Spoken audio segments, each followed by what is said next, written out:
Livro de Efésios, capítulo de número 4.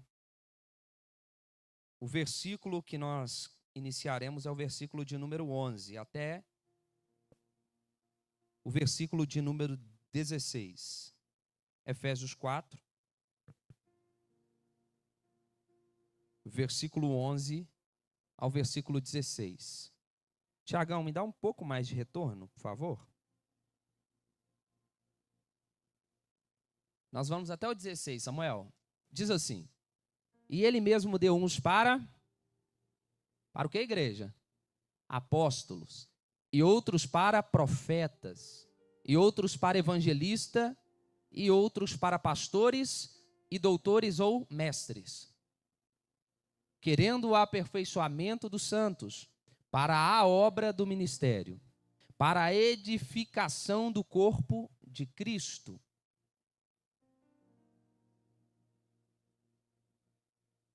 Versículo 13, até que todos cheguemos à unidade da fé e ao conhecimento do Filho de Deus, a homem perfeito, à medida da estatura completa de Cristo, para que não sejamos mais meninos inconstantes, levados em roda por todo o vento de doutrina, pelo engano dos homens que com astúcia enganam fraudulosamente.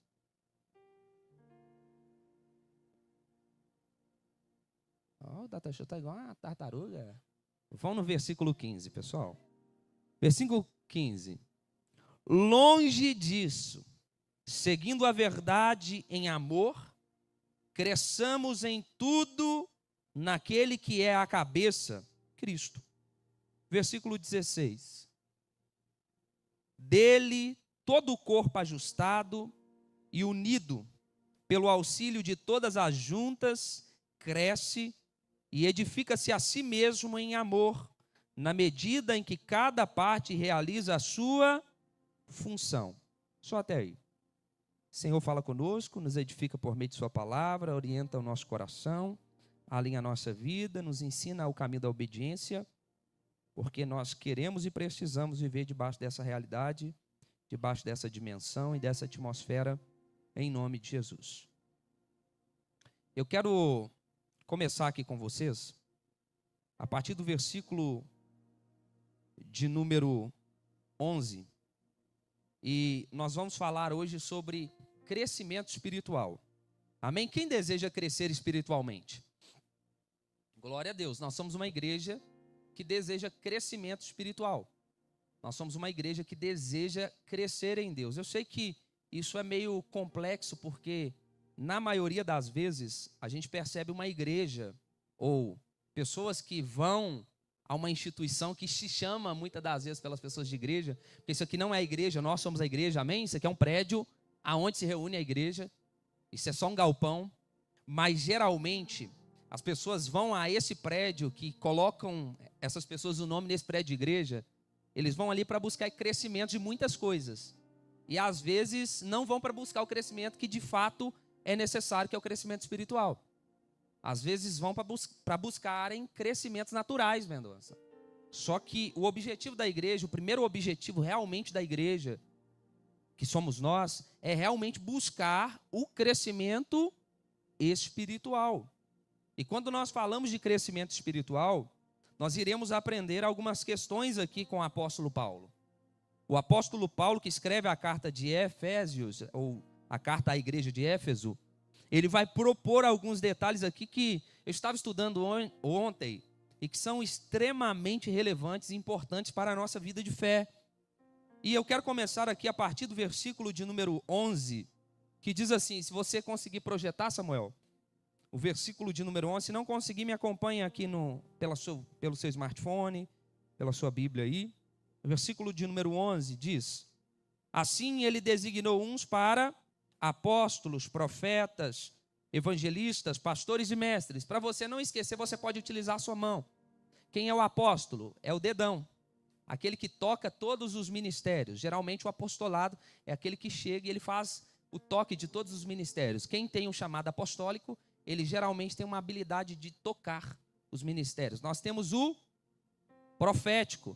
Nós temos o profético não para dizer assim diz o Senhor, mas o profético é aquele, Brunão, que nos dá direção, que alinha o caminho, que direciona o próximo passo. Então, o ministério profético, e não é o ministério de profecias, ok? É o ministério profético, é aquele que dá direção por meio da palavra de Deus. É aquele que mostra à igreja o próximo passo em Deus. Terceiro, nós temos o evangelista, é o dedo maior. O evangelista ele tem uma habilidade de convencer as pessoas. Perceba que o ministério evangelístico ele tem uma habilidade de trazer pessoas que estão fora para dentro. Ele tem uma facilidade de lidar com pessoas que ainda não são, talvez, do nosso meio, talvez da nossa fé. Ele tem uma habilidade de Deus, e não só uma capacidade de falar, uma capacidade de convencer, mas ele tem uma habilidade em Deus de convencer pessoas acerca da fé. Claro que uma igreja somente com o ministério evangelístico pode ter um problema, porque talvez seja uma igreja não estruturada, uma igreja não fundamentada em fé, porque o ministério evangelístico ele é um ministério raso no sentido de fundamento, ele é um ministério de captura, de resgate de pessoas. É por isso que quando nós entendemos na igreja, não é preciso, não pode acontecer um ministério centralizado. Às vezes dentro das igrejas nós temos a tendência de centralizar ministérios. O ministério profético é o melhor. Não, o ministério pastoral é o necessário. Aí todo mundo é pastor. Porque às vezes, não, eu tenho que ser pastor, porque se eu não for pastor, eu não sou nada. Quando, na verdade, a gente precisa entender que em Deus nós operamos e necessitamos operar nesses 5 ministérios. Tem a operação pastoral, tem a operação apostólica, nós vamos entender aqui. Tem várias operações que nós podemos entender, tá certo? O apóstolo que nós estamos falando é o ministério de implantação. Quem seria o apóstolo? Um missionário.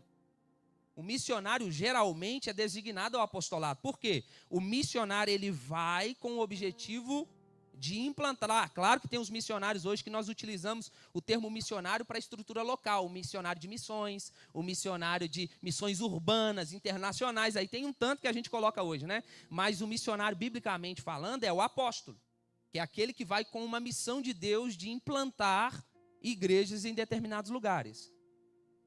O profético, o evangelista, o dedo anelar, que é o mestre, que é o pastor. Por que o dedo anelar? Tem uma veia, eu não sei se você sabe disso, mas tem uma veia no dedo anelar que liga ao coração.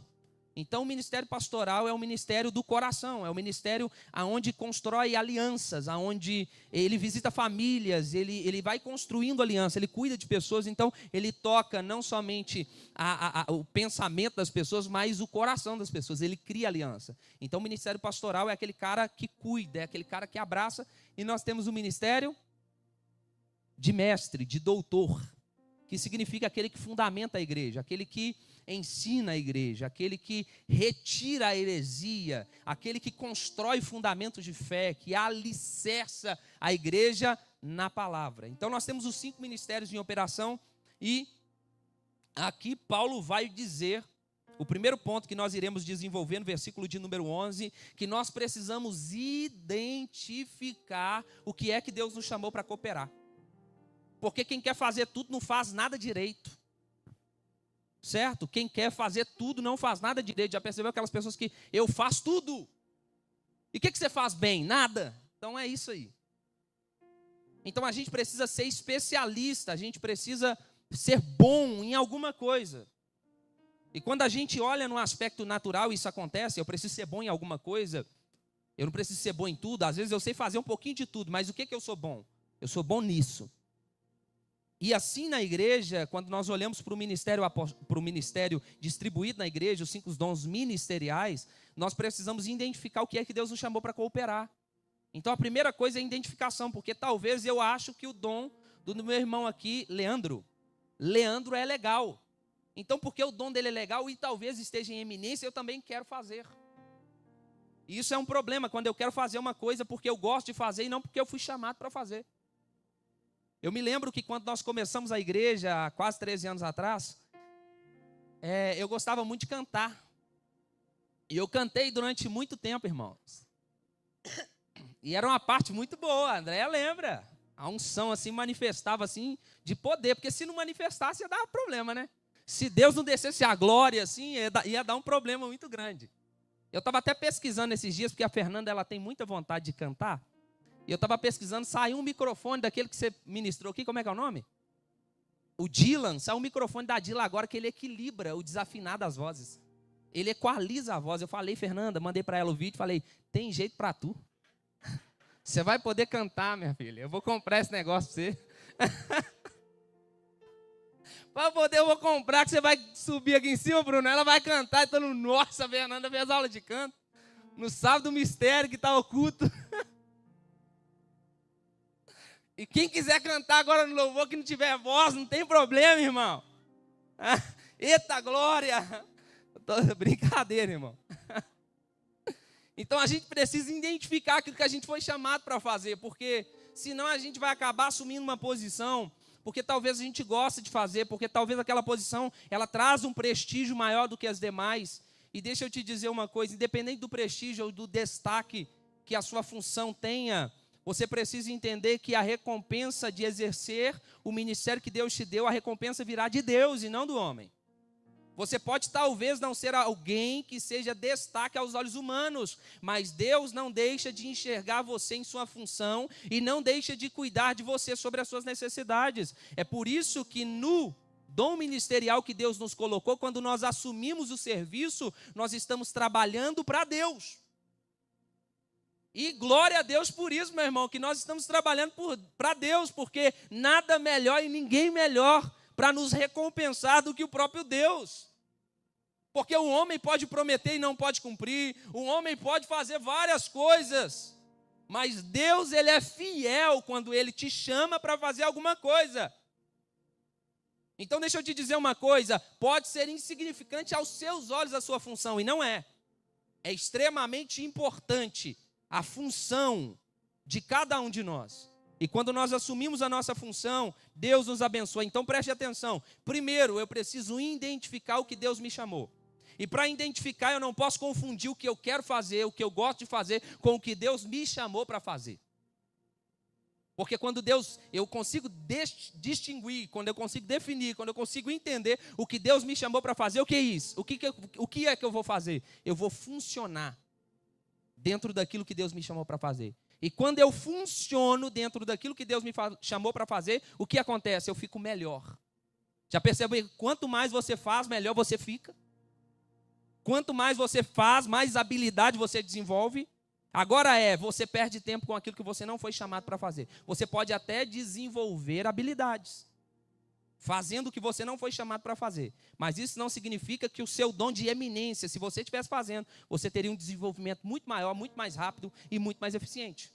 Então identifique, primeiro, o que você foi chamado para fazer, qual é a sua função, o que Deus me escolheu. Primeiro, que nós precisamos entender, primeiro, Ele é quem nos escolhe, porque a palavra designou significa indicar, qualificar, através do nome, e escolhido, ou escolher.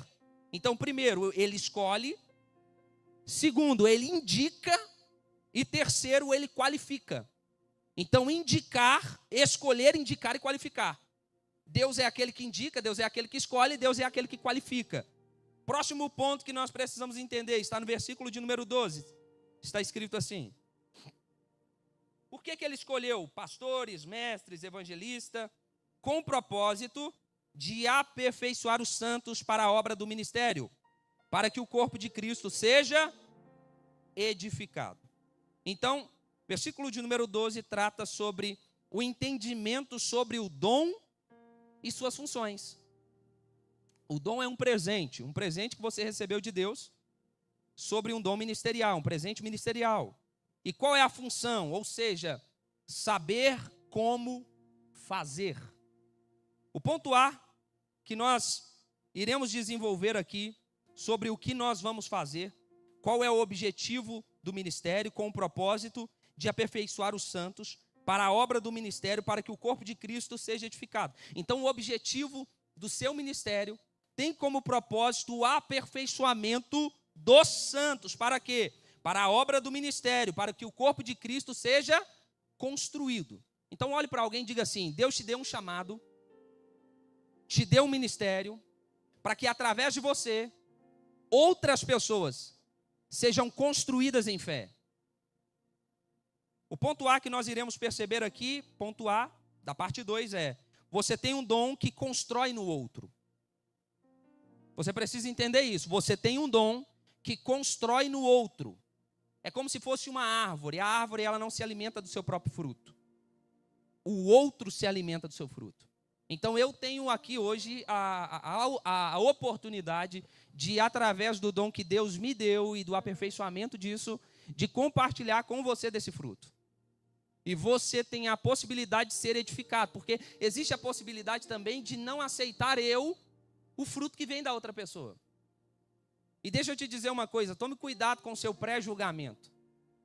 Porque eu sei que talvez a gente julga muitas pessoas pela aparência. Eu sei que talvez a gente até avalie algumas pessoas que não têm muito testemunho.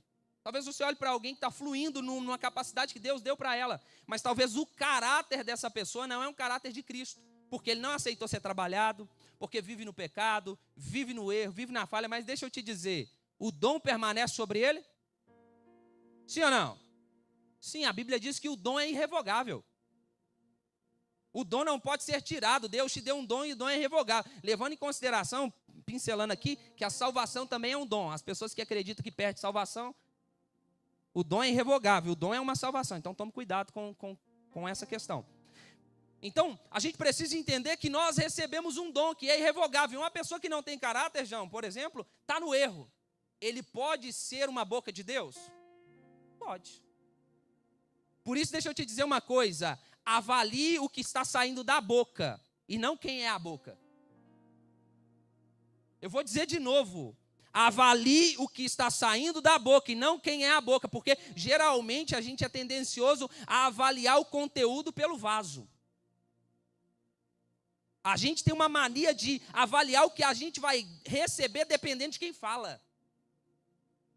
E isso é um grande problema. Se é o Fabrício falando, eu fico no culto e recebo. Se não é, eu vou embora. Se é a Fernanda falando, se é o Mendonça falando, eu fico, mas se não, deixa eu te dizer uma coisa. Não avalie o conteúdo pelo vaso.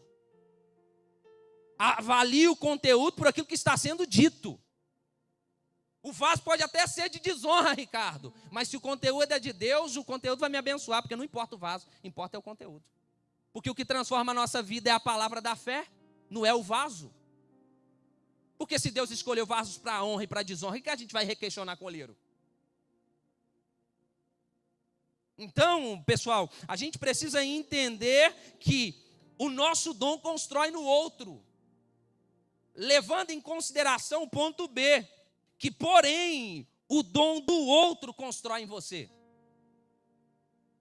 Se eu construo no outro, Kleber, o dom do outro constrói em mim. Isso é interessante porque nós paramos de ser soberbos a partir disso. Porque talvez eu julgue que o meu dom é mais importante do que outro dom. Talvez eu me coloque numa posição que eu estou tão capaz e tão desenvolvido que eu julgo que eu não preciso do outro. Deixa eu te dizer, ninguém é tão capaz que não precisa do outro. Não existe ninguém que tenha todas as habilidades. Que não existe ninguém que tenha todos os dons. A única pessoa que teve todos os dons ministeriais foi o Cristo. Mas agora ele dividiu, ele compartilhou com a sua igreja. E no compartilhar ele disse assim, você tem um dom que edifica o outro, mas você precisa do outro. Então, quando nós nos colocamos principalmente na cultura pastoral ou apostólica, ou quando nós assumimos uma posição de liderança, isso não significa que nós não precisaremos de outro. Isso não significa que nós não teremos de receber a partir de outro. Porque talvez então eu me coloque numa posição, não sou pastor da igreja, então a partir da cultura pastoral é só eu que ministro. Alguém me disse uma vez, e eu não concordei, mas eu tento ser bem educado. Eu acredito que ninguém viu eu sendo sem educação com ninguém, já viram? Eu tenho comigo, eu tento ser o máximo educado possível. E a pessoa me disse assim, pastor, você não pode aceitar com que as pessoas coloquem a mão na sua cabeça. Ninguém da sua igreja, nenhuma ovelha, ninguém coloque a mão na sua cabeça. Por quê? Porque você é o maior aqui dentro. Você é superior, a bênção vem do maior para o menor. Eu sim, mas a bênção vem de Cristo, né? Ele é o maior, nós somos tudo igual, irmão. Nós somos tudo farinha do mesmo saco, amém? Então nós somos todos iguais. Ele falou, tem que vir do maior. E eu não entendo por aí. Pode ser que eu esteja talvez errado, eu não sei. Mas pelo que eu sei, não tem nada de errado nisso. Porque o dom, a capacidade, a unção, ela flui de Deus. Ela vem do Senhor. E se ela vem do Senhor, se Deus é que levanta uma pessoa nessa unção, quem sou eu na fila do pão para dizer que é ou não é? Então eu me submeto a qualquer pessoa que esteja debaixo da unção do Espírito.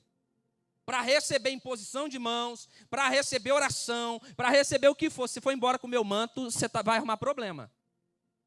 Deus não vai deixar você dormir, vai te incomodar, você vai ter que me ligar. Porque, irmão, eu estou na dispensação, estou na liberdade de receber aquilo que vem do Senhor. Então, nós precisamos compreender que você pode ter a capacidade que for. Eu me lembro, há esses dias para trás, há um mês atrás, eu fui numa igreja, alguém me chamou para poder ir. Um rapaz veio aqui na igreja, ele falou, nossa, você tem que conhecer o pastor da minha igreja, ele é benção, isso e aquilo. Você podia ir lá segunda-feira? Eu falei, ok, eu vou lá. Cheguei lá, uma igreja muito simples, o pessoal muito simples, o pastor não estava lá no dia, Mendonça. Aí eu falei assim, nossa, sacanagem, eu queria ter conhecido o pastor. Aí um outro irmão subiu. E eu poderia ter pensado na minha cabeça, eu vim para ouvir Eu vim para ouvir quem? Ah, esse irmão não vai falar comigo, vou embora. Mas o que eu fiz? Eu fiquei. E deixa eu te dizer, é uma igreja simples, com pessoas simples. Mas deixa eu te dizer, eu recebi do mesmo jeito. Porque não é sobre o vaso, é sobre a mensagem, é sobre a palavra. Então eu estava ali para receber de Deus, eu sabia que Deus, independente de quem fosse, Deus iria usar a pessoa para falar comigo. Eu recebi de Deus na palavra, depois no final, como eu disse, eu fui na fila de oração, porque é para vingar os irmãos. Se os irmãos vêm na fila de oração, eu falei, eu vou vingar também, vou lá também. No bom sentido, vingança no bom sentido. Não sei se existe esse bom sentido, né? Leva na brincadeira. Cheguei na fila de oração, Anderson. Deus falou comigo assim. Meu Deus do céu, poderoso, poderoso, poderoso. E eu voltei na outra semana que eu queria conhecer o pastor, voltei na outra semana. O pastor falou comigo, mas deixa eu te dizer, não foi tão poderoso quanto o irmão. Às vezes a gente perde bênção porque a gente começa a rotular a mensagem a partir do vaso. Toma cuidado com isso. Às vezes o vaso que a gente desqualifica como fosse o vaso mais importante, mais interessante, às vezes é aquele vaso insignificante que tem uma mensagem valiosa para a nossa vida. E eu fiquei recebido o vaso insignificante, talvez, aos olhos de muita gente, mas que foi uma mensagem de Deus para a minha vida, irmão. Então a gente precisa entender que o meu dom abençoa vocês, mas o dom de vocês me abençoa. E abençoa os demais irmãos. Então não se coloque numa posição mais que você cresça. Jesus nos ensinou que quanto mais a gente deseja o crescimento, mais a gente se condiciona ao lugar do serviço. Ponto C. Todos os dois têm uma mesma função. Qual? A de preparar o corpo de Cristo. Todos nós, você e eu, temos a mesma função. E qual é a função? Preparar o corpo de Cristo. A minha função não é mais importante que a sua e nem a sua mais importante que a minha. Todos nós trabalhamos para um bem comum. Todos nós trabalhamos para Cristo, para Jesus. As pessoas que exercem função nesse ministério, elas não estão exercendo função por mim, para mim. Ah, pastor, é porque eu não faço porque eu não gosto de você. Eu não faço porque você é folgado. Ah, eu não faço porque eu tô servindo o pastor. Não. Você tem noção que a igreja é de Jesus? Você tem noção disso? Amém? Então, quando você se coloca na posição de servir, existe uma organização, existe um líder, existem líderes, mas quando eu entendo que eu estou servindo as pessoas em nome de Jesus. É por isso que a Bíblia diz que quando você serve alguém na expectativa de receber alguma coisa desse alguém, você já recebeu, não espere que receberá de Deus. Porque tem coisas que eu faço para André esperando o retorno da Andréia, olha. Então quer dizer, se eu espero, mesmo que eu não receba, eu já recebi. Eu esperei da Andréia, recompensa. Ela não me recompensou, mas em Deus eu já recebi, por quê? Porque eu esperei do homem. Mas se eu esperei de Deus, Deus me recompensará. É por isso que quando você fizer alguma coisa por alguém, faça porque Deus te mandou fazer. E faça esperando de Deus. Do homem você não espera nem muito obrigado, ok? Porque se você esperar muito obrigado, é do homem que você vai receber a sua recompensa. Tem muita gente frustrada dentro da igreja, por quê? Porque eu fiz isso, fiz aquilo, e não me reconheceram, não me elogiaram, não disseram isso, não disseram aquilo. Ei, olha para Jesus.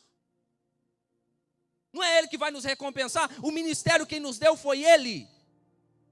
Então por que a gente culpa tanto o homem por não nos recompensar de acordo com o nosso ministério? Deixa eu te dizer, a recompensa virá do Senhor. Pode ser que o homem reconheça isso? Pode, mas talvez não. E o problema é que quando não reconhece, o inimigo se aproveita disso quando nós ficamos ofendidos. Uma das ferramentas do diabo é a ofensa. Na ofensa o diabo trabalha de um jeito que você não tem noção. Então preste atenção numa coisa. Todos nós temos uma mesma função. Olhe para o seu irmão e diga assim: você não é melhor do que eu, e eu não sou melhor do que você. Nós temos o mesmo trabalho e iremos receber de uma mesma recompensa. Todos nós. A parábola do talento, a um foi dado 1, a outro foi dado 2, a outro foi dado 5. O que um guardou, o que tinha 2 multiplicou para 4, o que tinha 5 multiplicou para 10, sim ou não? Mas perceba que cada um recebeu de acordo com a sua capacidade. Mas todos que trabalharam para Deus receberam o mesmo destino. Servo bom e fiel. Foste fiel no pouco, sobre muito colocarei. Aí você recebe a recompensa? Todos recebem a mesma recompensa. Existem alguns que têm uma capacidade, uma habilidade de exercício maior do que a nossa. Mas isso não significa que o dom, que o presente final, que a recompensa final, digamos assim, vai ser maior do que a nossa. A recompensa sempre é a mesma. Vou dizer de novo, a recompensa sempre é a mesma, porque o serviço independe da quantidade dele. Você pode aqui na terra multiplicar mais do que outros. Por quê? Porque a sua capacidade de multiplicação é maior. Mas em Cristo a recompensa de quem obedece vai ser a...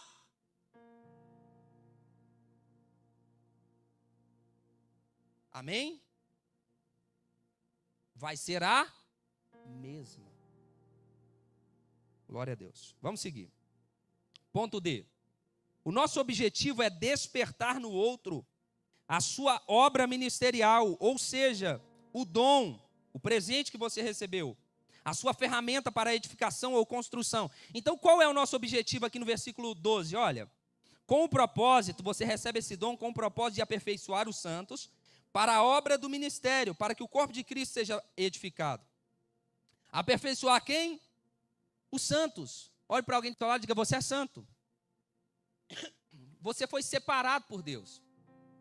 Então o meu objetivo é fazer você entender que você recebeu de Deus uma ferramenta. Então o objetivo é despertar no outro a sua obra ministerial, o presente que você recebeu. Então eu tenho como objetivo aqui fazer você entender o presente que você recebeu, a ferramenta que você recebeu, a habilidade que você recebeu. Para quê? Para que você, a partir de então, construa no outro. Eu construo em você, você constrói no outro. É por isso que a obra não pode ficar parada. Sabe qual é o grande problema de muita gente? É que está na igreja há 200 anos e está 200 anos esquentando o banco. Quem é que eu multipliquei? Quem é que eu treinei? Quem é que eu despertei? E não estou dizendo de mim mesmo, eu estou dizendo o que Paulo está dizendo. A igreja tem uma função de ser despertada no seu dom para quê? Para despertar outros. Porque quem trabalha para o que é natural, recebe do que é natural, irmão. Mas quem trabalha para o que é espiritual, recebe do que é espiritual. Ah, eu trabalho pela minha empresa, eu trabalho pelo meu trabalho, você recebe seu salário no final do mês? Tem alguém com salário atrasado aqui? Não, né? Mas a questão é, a gente está trabalhando para o que é espiritual, porque nós receberemos uma paga. A Bíblia diz o tribunal de Cristo, lá nós iremos receber da nossa paga. Seja o que tiver feito de bem ou de mal através do seu corpo. Se eu tiver feito bem, aí Deus vai avaliar quais são as obras: ouro, prata, pedras preciosas. E o outro grupo de obras: madeira, feno e palha. Qual é o jeito que Cristo vai julgar? Tribunal de fogo. Ele vai passar pelo fogo. Deixa eu te perguntar, quando palha, feno e madeira passa pelo fogo, o que acontece? Obras más. O que é obra má, pastor? É aquilo que eu quis fazer e não aquilo que Deus me mandou fazer. Mateus 7, versículo 21 diz que muitas pessoas vão chegar diante de Cristo e vão dizer assim: mas nós pregamos em teu nome, expulsamos demônios, curamos enfermos. E Cristo vai dizer assim: mas eu não conheço vocês. Só que João 8,32 diz que conheceremos a verdade e a verdade nos libertará. Então conhecimento não significa envolvimento com o curar, com o libertar, com o pregar.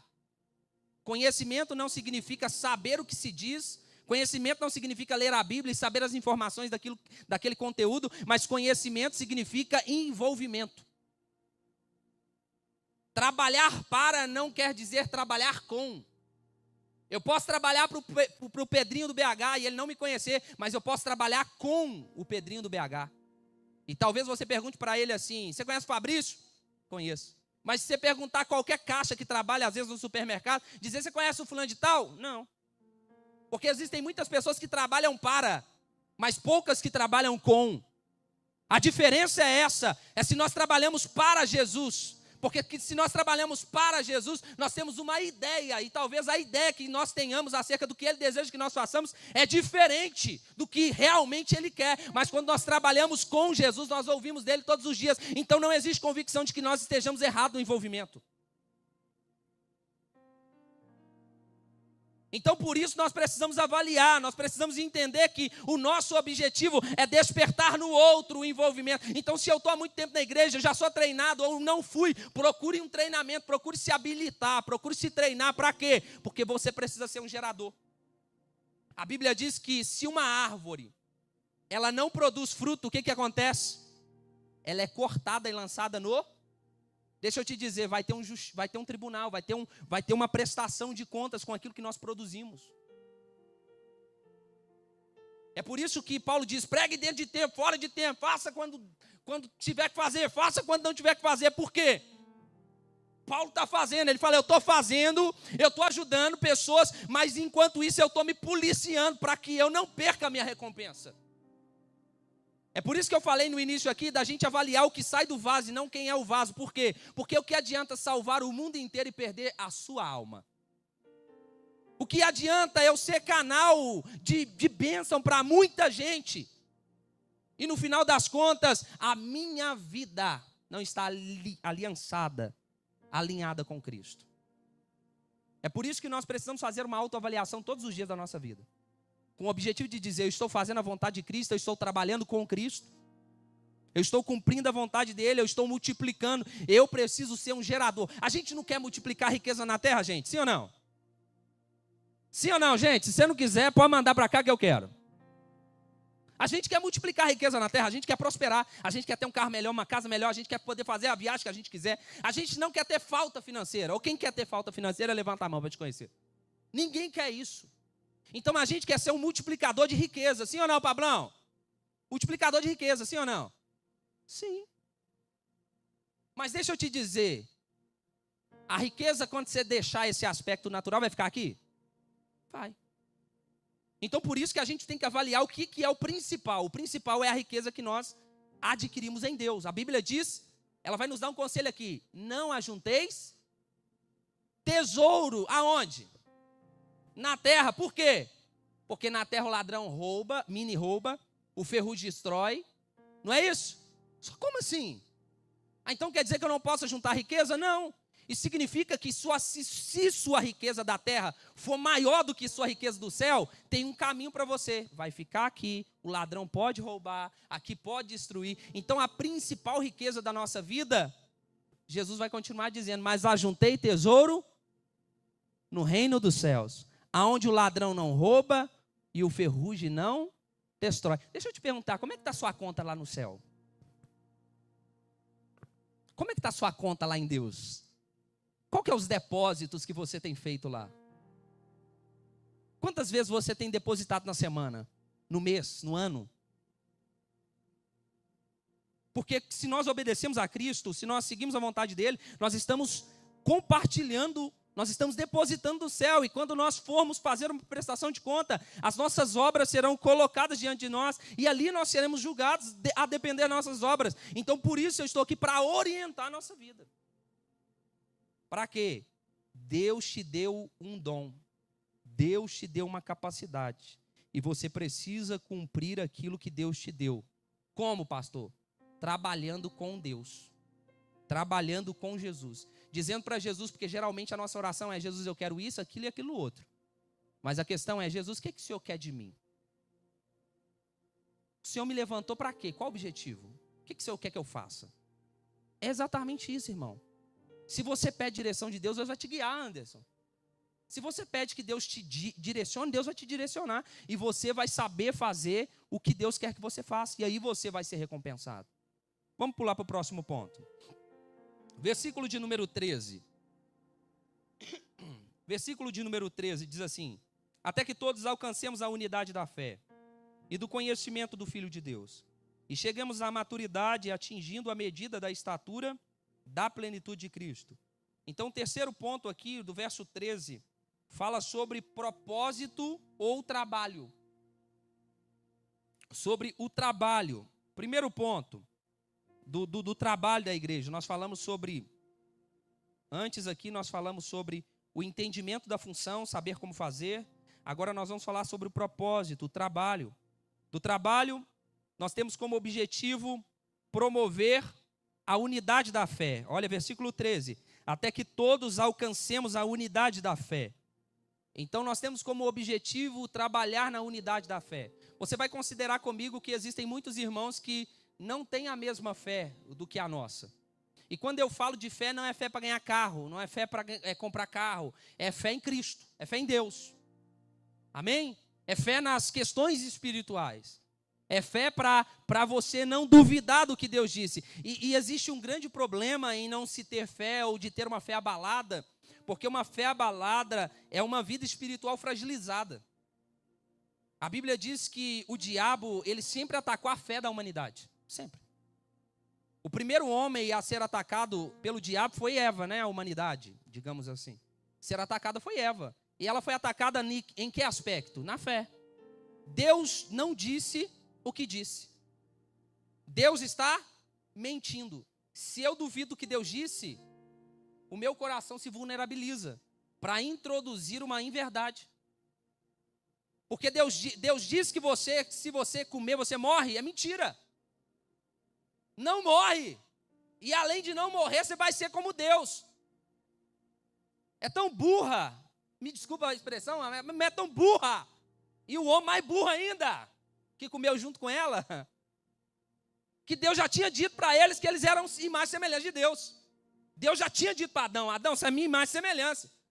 Agora a serpente diz para a mulher, que Adão está do lado ouvindo, que ele vai ser como Deus. Que cara, que topeira de ignorância é aquela? E disse o que Deus não disse. Deus disse: não toque, não come. Deus só disse: não come. Podia tocar à vontade. Pelo amor de Deus. E a gente percebe que existe um público dentro da igreja que não tem uma mesma fé. Então, tem gente que está com a igreja, está com fé de arrumar um marido, fé de arrumar uma esposa, fé de ganhar dinheiro, fé. Não estou dizendo, pessoal, que Deus não nos guia a respeito disso. Porque Deus nos dá sabedoria para tomar escolhas. Então, Deus me deu sabedoria para escolher uma pessoa para a minha vida. Se é da igreja, Cláudio Duarte falou algo interessante, irmão. Você vai casar com... Se você é da igreja, se é crente, você tem que casar com quem? Quem, igreja? Ideal que seja crente. Enquanto você está de joelho orando, ele está atrás lá, baixando a araba. Não é assim? Mas se você é macumbeiro, com quem que tem que casar, Rogério? Com macumbeiro, porque enquanto você segura o pescoço, ele corta. É assim que funciona. Sabe por que então vai dar problema, irmão? Vai dar problema, infelizmente.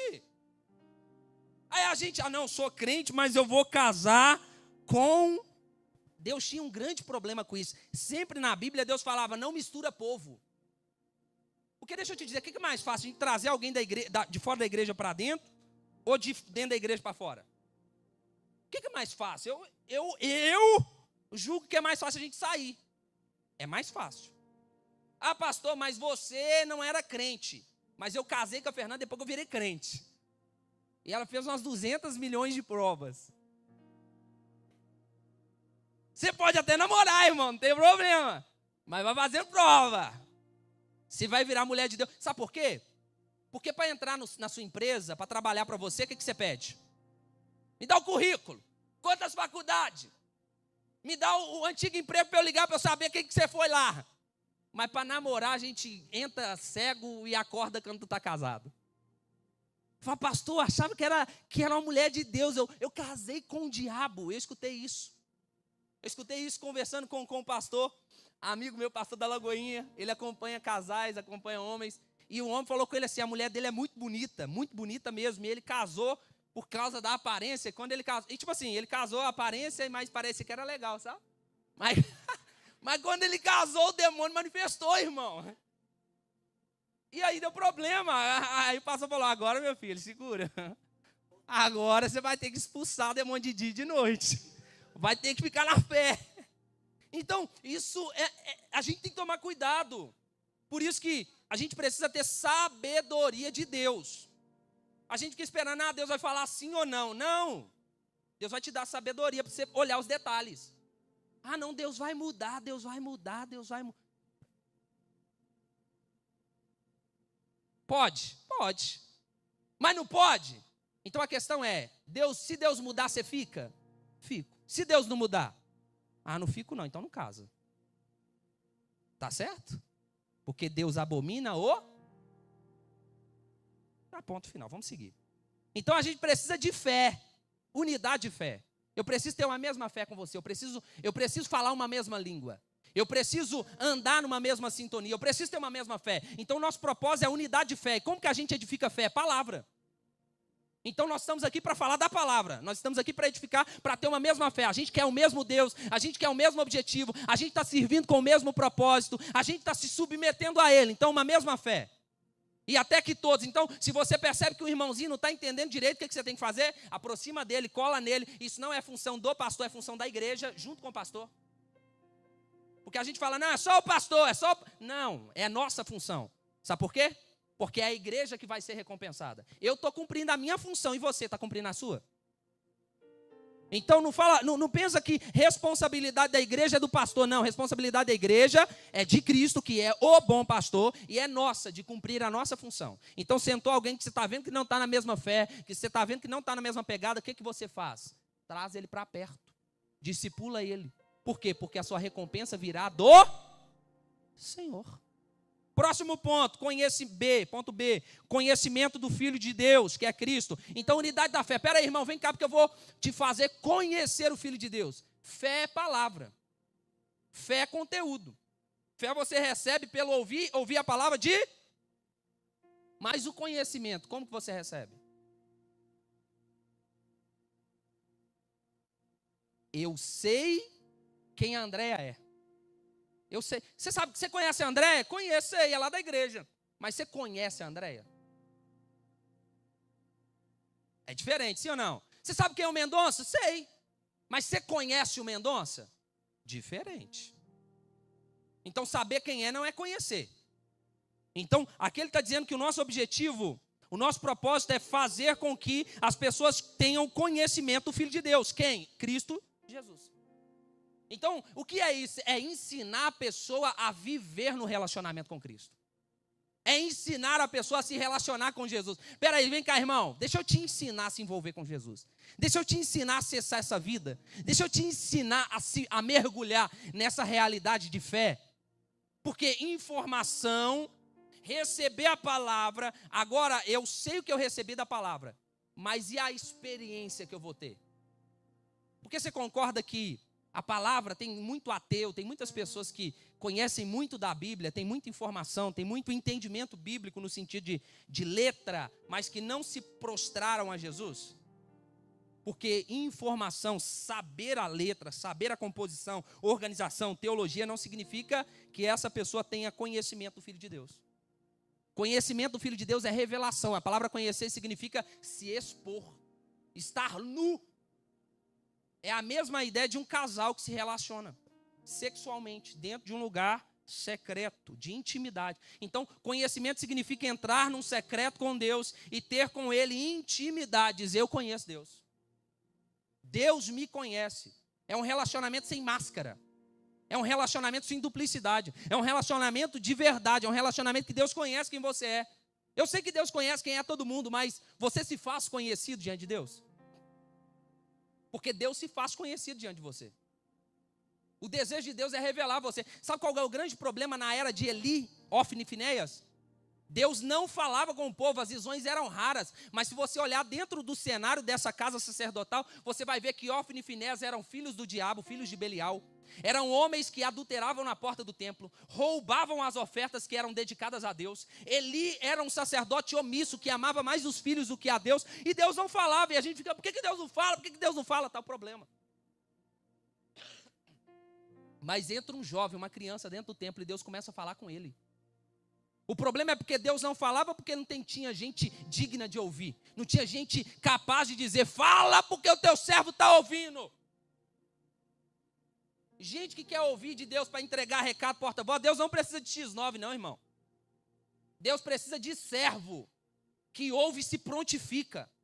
Eu só quero ouvir de Deus, só quero saber o que Deus está falando. Curioso de Deus tem um tanto, que só quer ouvir. Mas não se dedica. Me fala comigo, Deus, fala comigo. Para quê? Se ele falar, você não vai obedecer. Para que vai falar? Fala, Deus, porque eu só quero ouvir.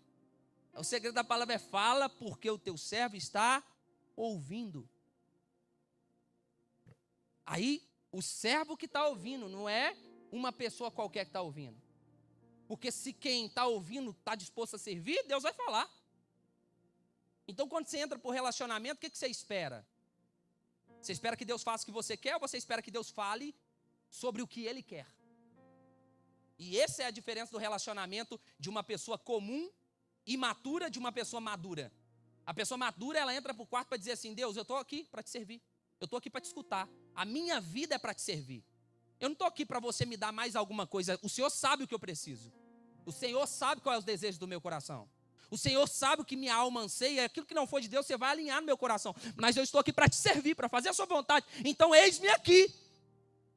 Aí o jogo muda, irmão. O jogo muda.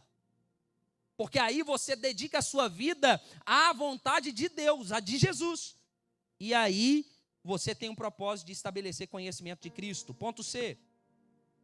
Você tem como propósito, como trabalho, fazer com que as pessoas cheguem à maturidade. Nós estamos fazendo um curso aqui amanhã, segunda-feira. Durante 4 semanas. Nós falamos na semana passada sobre o quê? Pecado e pecados, né? A diferença sobre pecado e pecados.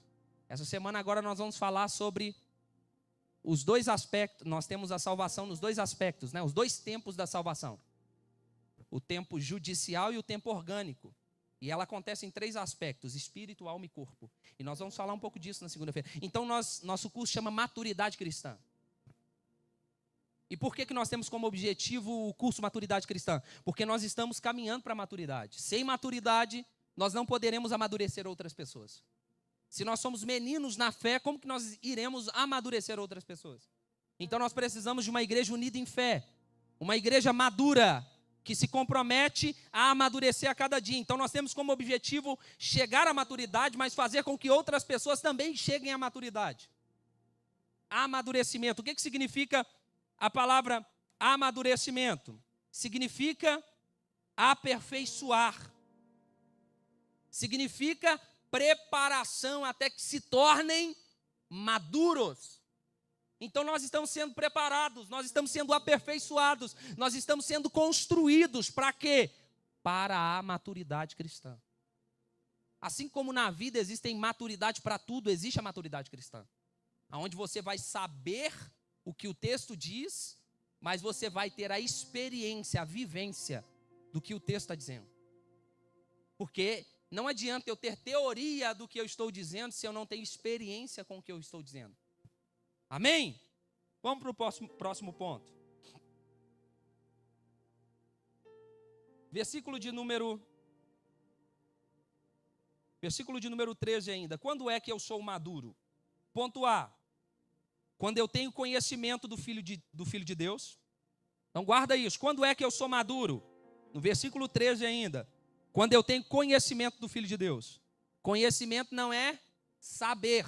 Não é ter informação. Conhecimento é relacionamento. Conhecereis a verdade. A verdade. Ponto B. Quando eu tenho fé em Cristo. Uma das solas do calvinismo. Somente a fé. Quando eu tenho fé em Cristo. Ponto C. Quando amadureço espiritualmente, ou seja, me torno adulto, tenho estrutura, Desenvolva habilidade. Isso. Quarto e último ponto para a gente poder partir para o final. Glória a Deus. Versículo de número 14. Quem me dá 5 minutos aí para eu poder encerrar? 5, 10, 15. Quem mais? Quem dá mais? Só me ajuda aí, gente. Gente, eu não consigo pregar com 30 minutos, não dá. Não dá para pregar com 30 minutos, não, João. É pelo menos 50 minutos, amém? Pelo menos 50 minutos aí. Aí, ó, falta 8 minutos para 50 minutos. Então, eu estou no tempo ainda. Então, vamos lá. Versículo de número 14, diz assim: o objetivo é que não sejamos mais como crianças, levados de um lado para o outro pelas ondas teológicas, nem jogados para cá e para lá por todo o vento de doutrina, e pela malícia de certas pessoas que induzem os incautos ao erro. Versículo 15, longe disso, seguindo a verdade em amor, cresçamos em tudo naquele que é a cabeça, o Cristo, ou Cristo. Dele, versículo 16, todo o corpo, ajustado e unido pelo auxílio de todas as juntas, cresce e edifica-se a si mesmo em amor, na medida em que cada parte realiza a sua função. Então, o objetivo do trabalho. Ponto A, os irmãos não serem mais crianças. Amém? O objetivo, versículo 14, o objetivo é que não sejamos como criança. O que é uma criança espiritual? Levados daqui para lá, daqui para cá, por todo o vento de falsas doutrinas. É por isso que eu estou dizendo o quê? Não é sobre o vaso, é sobre o que o vaso fala. Mas se eu não sou maduro para avaliar o que o vaso está falando, eu sou levado. Aí o vaso fala lá para achar, ó, que poder, que cara poderoso, que homem de Deus. Às vezes eu cutucava a Fernanda, muitas vezes eu sou meio cético com algumas coisas, irmão. Não que eu não sou espiritual, irmão, mas eu fico com o pé atrás, eu fico avaliando. Aí às vezes o irmão lá, baixava, começava a chorar, eu segurava a mão dela assim, dava um toque. Aí depois eu falava com ela, calma, você nem ouviu. Como é que você vai? Aí, já aconteceu, irmão. De lá, de Deus. Aí o irmão entregar um negócio que não é de Deus. Eu olhei assim, eu falei assim, agora engole o choro. Você entende? Então a gente tem que tomar uns cuidados com algumas coisas. Entregou, eu creio muito em profecia, eu creio muito em direção de Deus, eu creio. Mas eu não vou desprezar a pessoa. Às vezes a pessoa pode... Um dia o irmão me entregou um negócio que eu vou falar com você, gente. Se eu fosse uma pessoa arrogante, eu tinha endoidado com ele mesmo. Ele falou assim, você está errado, você está em pecado, e eu vejo você preso entre as grades de um acidente, porque Deus vai permitir um acidente na sua vida, que Ele vai te tratar, que você é arrogante, que é isso, que é aquilo. Eu olhei assim na minha cara, eu falei assim, o que eu vou falar? Aí eu olhei para ele e falei assim, irmão, não bate não, mas eu vou orar. Eu vou orar, às vezes Deus está falando que eu estou errado em alguma coisa que eu não sei não, mas eu vou orar. E se Deus me confirmar, eu recebo. Mas se não for, para mim não faz sentido, não. Você entende? Essa semana passada eu recebi uma profecia, uma profetada aqui também. O irmão me chamou. Falou, pastor, estou com um negócio para te entregar. Aí eu sentei lá na sala, falei assim. Ele falou, não, que eu tenho que te entregar no bastidor, porque é isso e aquilo. Aí ele começou a me descer ataque, irmão. Gente, presta atenção. Quando você erra, você sabe ou não? Ninguém é menino não, gente. Ninguém é bobo não. Aí ele me entregou uns negócios, leu uns textos pesados da Bíblia e falou assim, Deus está mandando isso e aquilo outro. Mas eu saí encucado. Porque eu falei assim, Deus, vai que... Igual eu falei com ele, falei, irmão, testifica não. Ele, não, então ora por mim, porque eu não quero entregar coisa que não é de Deus. Eu falei, não, vou orar. Mas se tem alguma coisa no meio ali que vem do Senhor... Eu recebo, porque eu quero buscar a Deus, eu quero estar com o coração alinhado a Deus. Então, eu não quero ser arrogante e dizer assim, Deus não pode falar comigo. Deus não pode me disciplinar. Eu não quero, porque eu fui numa igreja há um tempo atrás, eu falei com vocês, eu contei aqui, que Deus me disciplinou sobre algumas coisas que eu precisava. Eu estava orando a Deus, falei, Deus, eu preciso de um choque de realidade. Eu fui lá, o pastor foi cirúrgico. Eu falei, amém, glória a Deus. Porque às vezes a gente acha que, eu sou pastor, eu sou líder, não preciso de um puxão de orelha. Precisa sim. Tem momento que a gente precisa, irmão. Mas você sabe o que é que você precisa, você sabe o que você está fazendo e o que você não está. Aí me entregou, falei, não confirma, deixa eu orar com você aqui. E eu fui para casa, orando, falei, Deus, me confirma, tem alguma coisa daquilo que faz sentido? Tem alguma coisa daquilo que realmente é para mim? E eu falei assim, Deus, eu não contei, no momento eu não contei nem para Fernanda, eu falei assim, você pode usar dela, ou de qualquer outra pessoa que não sabe da realidade. Aí o que aconteceu? Ela chegou perto de mim conversando, acabou que eu falei, vem cá que eu vou te contar um negócio. Aconteceu isso e aquilo, mas eu não aceito da sua boca. Eu falei com ela assim, não aceito da sua boca, não seja usada não, porque você já sabe da história, então vai ser outra pessoa. Eu cheguei no devocional, Pequenas Borboletas, para servir. Eu sou parte da equipe, né, do devocional lá. E eu cheguei lá, no começo, uma irmã de outra igreja, de outro negócio. Foram 2 profecias, uma no começo e uma no final. Ela pegou na minha mão e falou assim, isso. Falei, Aí a outra no final, para não ter dúvida. E eu falei, então para mim foi confirmado, eu estava orando, eu pedi a Deus para me dar a direção, porque se tiver alguma coisa, a gente vai para o arrependimento, a gente vai para o joelho e dizer, Deus, me mostra, eu quero mudar, eu quero agradar o Senhor. Então a gente precisa entender que o nosso objetivo não é ser mais como criança, é ser maduro para resolver questões. Porque criança, ele é conduzido por qualquer coisa, então toma cuidado com as mensagens que você ouve por ali, as mensagens de YouTube, as mensagens de micro-ondas, pronto em 3 minutos. Mensagem que não tem fundamento. Criança é levado por qualquer tipo de doutrina. É levado por oba-oba. Sabe o que criança gosta? De brincadeira e bala. De brincadeira e show. Mas gente madura sabe por que faz. Você vai trabalhar às 6 horas da manhã, 5 horas da manhã, por quê? Porque você gosta? Não, eu amo acordar às 5 horas da manhã, eu levanto assim numa energia, parece que eu tomei uns 5 Red Bull. Quem é assim? Me compartilha dessa unção, irmão. Eu levanto igual um zumbi. Sangue de Jesus sem poder. Levanta igual um zumbi, porque a gente não gosta, mas a gente levanta. Por quê? Eu tenho que pagar as minhas contas.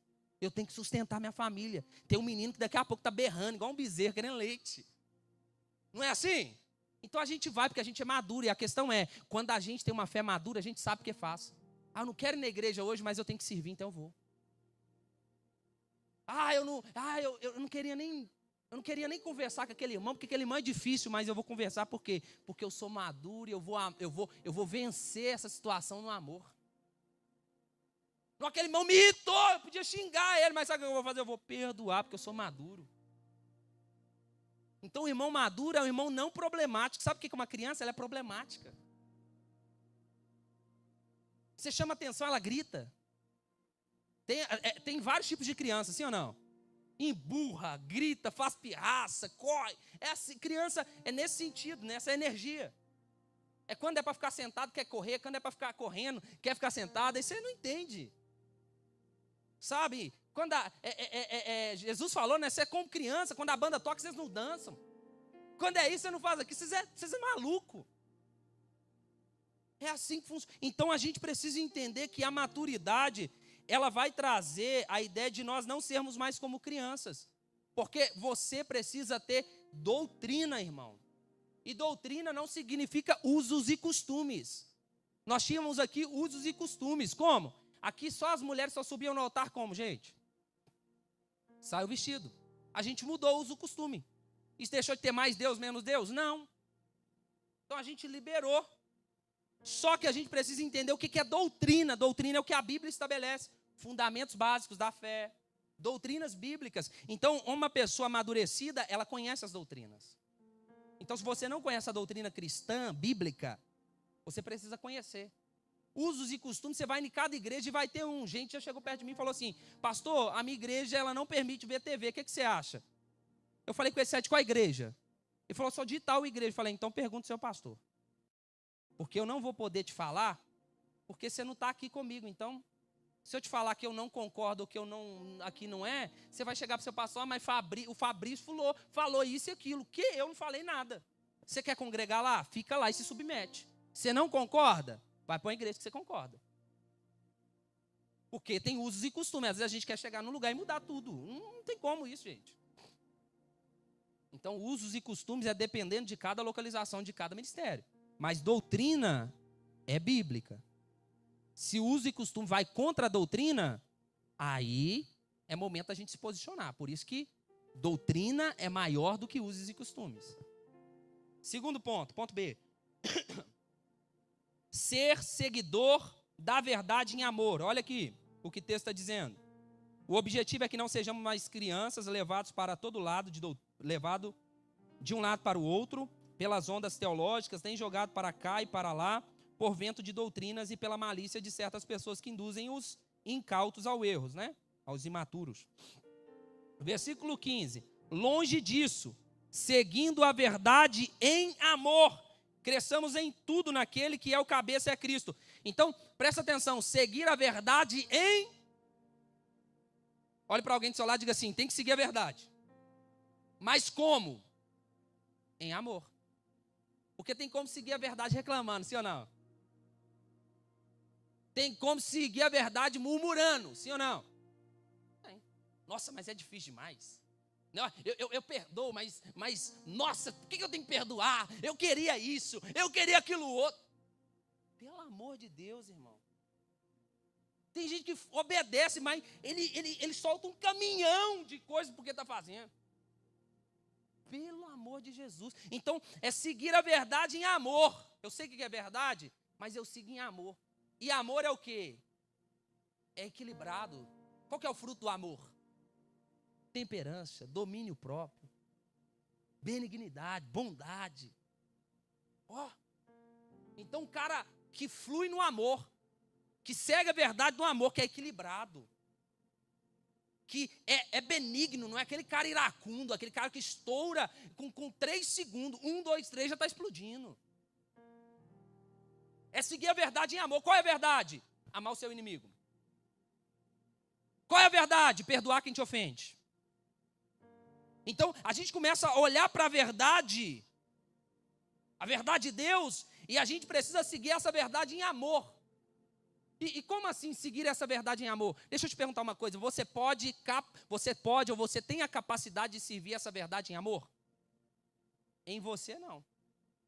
Porque o amor não é fruto de uma nova natureza de Deus? João 15,5 diz, eu sou a videira verdadeira e vós sois os ramos. Aquele que estiver em mim e eu nele, esse produz muitos frutos, mas sem mim nada podeis fazer. O que é esses muitos frutos? A Bíblia diz que existe só um fruto. Qual é o fruto? O amor. Mas ele se manifesta em muitos outros frutos. Como assim? Uma única natureza e muitos frutos. Qual é a natureza do fruto de Deus? O amor. É como se fosse uma manga, a mangueira. Ela tem uma manga, mas tem a manga Adem, tem a manga Ubá, tem a manga Coquinho, tem vários tipos de manga, mas tudo é manga, sim ou não? Então a mesma coisa, o fruto é o amor, a árvore é o amor. Mas e as manifestações? Então você percebe que esse amor, porque na lei, a lei dizia assim, você tem que amar o seu próximo como a ti, ou seja, você tem que providenciar amor. Você tem a capacidade de amar o outro como a si mesmo, mas na nova aliança, ele disse, Jesus, um novo mandamento vos dou, que ameis o teu próximo, né, que ameis os seus irmãos, que ameis as pessoas, como... Olhe para o seu irmão e diga assim, eu vos amei. Você não vai amar como você se ama, você vai amar como eu te amei. Então isso quer dizer que agora o amor é colocado sobre você e você só é um canal para fluir desse amor. Então você não é o provedor desse amor. É por isso que João 15,5 diz que quando você está nele e ele em você, você produz. Por isso que seguir a verdade em amor é a capacidade que Deus nos dá de nos atentar para a verdade, ou a nova natureza que Deus nos dá, Pablo, de viver a verdade em amor. Porque se você avaliar, Kleber, que você precisa daquilo para viver, e a maneira pela qual você deve viver, você vai se esforçar, você vai se dedicar a permanecer ligado a essa pessoa que faz de você uma pessoa nova. É por isso que eu sempre digo, a nossa guerra não é lutar contra o pecado, porque Jesus venceu o pecado. Sabe qual que é o nosso objetivo? Ficar em Cristo. Porque Jesus é o Cordeiro de Deus que tira lá, mas que aqui ele tirou o pecado do mundo. Então aqui agora, o que nós fazemos? Permanecemos nele.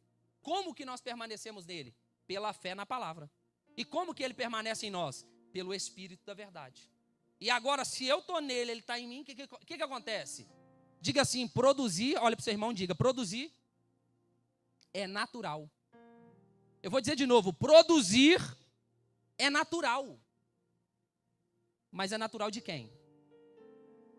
De alguém que está nele. É por isso que o diabo quer afetar o seu relacionamento com ele. É por isso que o diabo quer prejudicar a sua fé nele.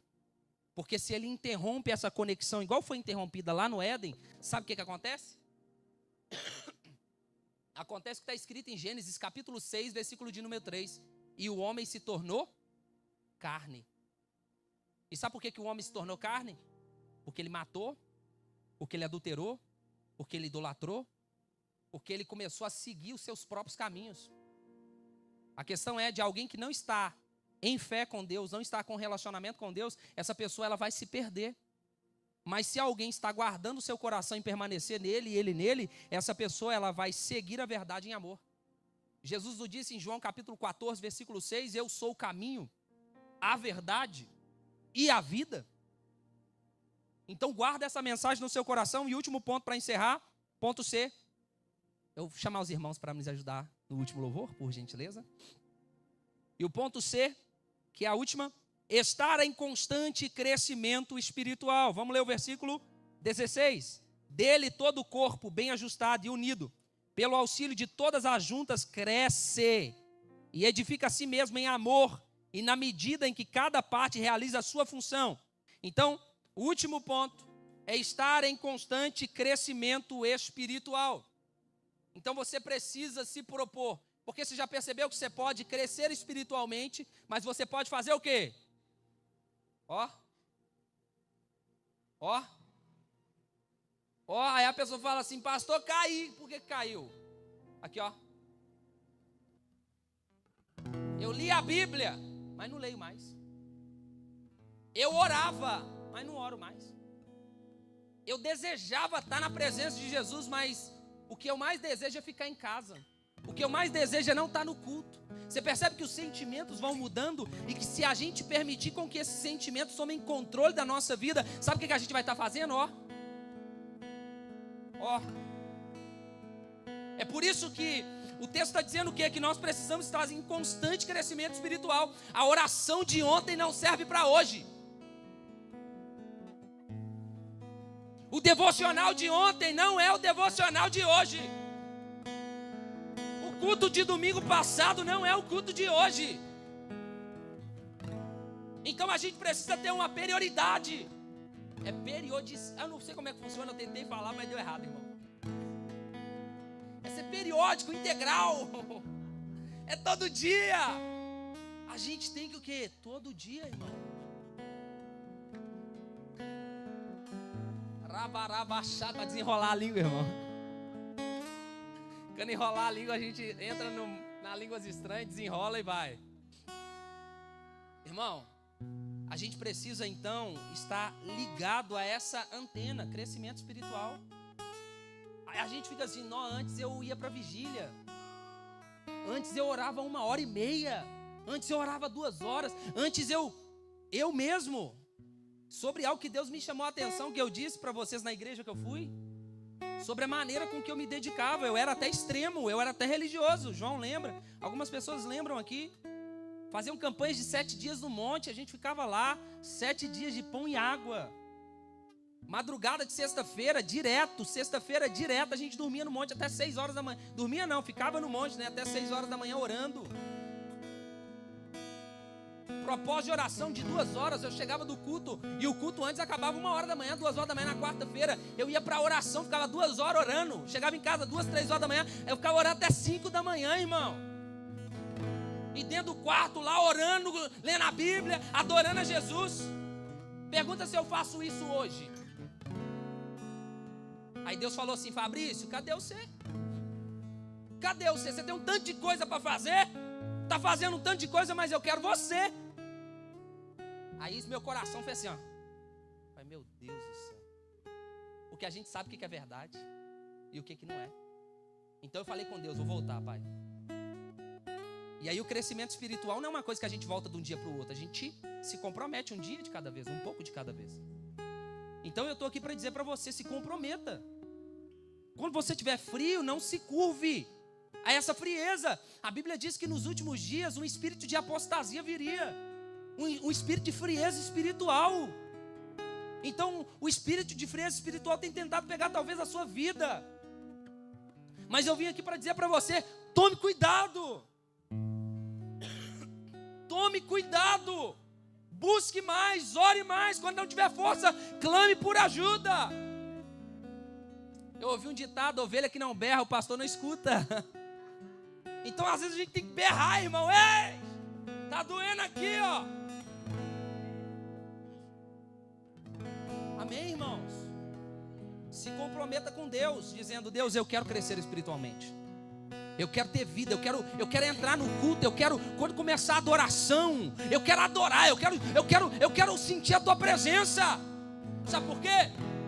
Porque deixa eu te dizer uma coisa, antigamente, na antiga aliança, quando o povo ia guerrear, sabe o que acontecia? Eles convocavam os levitas.